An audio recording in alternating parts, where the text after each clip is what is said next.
Allora, sono Giancarlo Satta, un pittore, diciamo così, autodidatta. Mi piace molto l'informale e l'astratto. Il mio lavoro consiste nel ricercare con vari strumenti, con varie sostanze, eccetera, un benessere, un'armonia interiore. Quando dipingo non so mai dove arriverò nella costruzione di un lavoro astratto, quindi dove mi porta non lo so. Quando mi sento bene, quando vedo che mi dà qualche cosa, allora mi blocco e il quadro per me è finito. Non metto titoli perché ritengo che sia lo spettatore ad essere attratto dal mio lavoro, e cioè dai colori e dalle forme che trova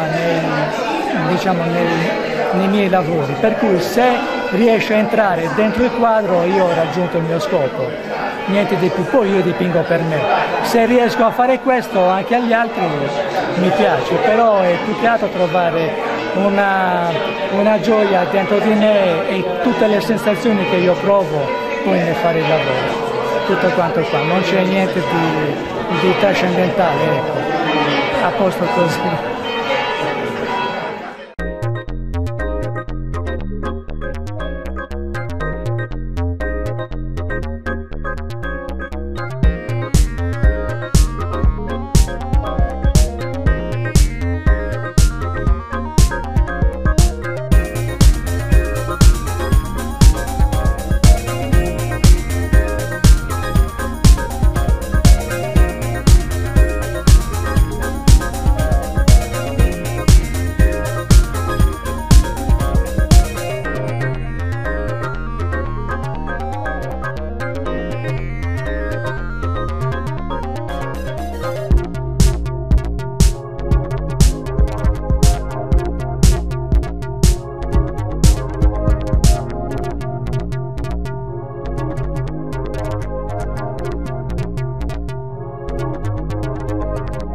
Io, parlando con l'autore, ha testimoniato altre cose con i suoi lavori, a me invece sono apparsi diversi, perché lui vede le sue emozioni a volte negative, a me danno invece una sorta di gioia.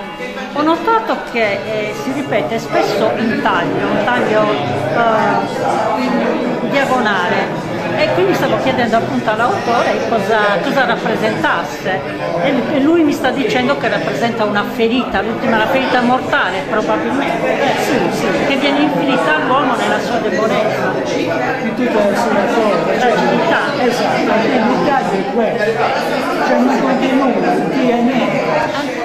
Viene proprio tutto quanto l'insieme, è una cosa bella e gioiosa, però poi alla fine arriva il colpo sì, ti illudono di star bene, e invece non è così, quindi questo è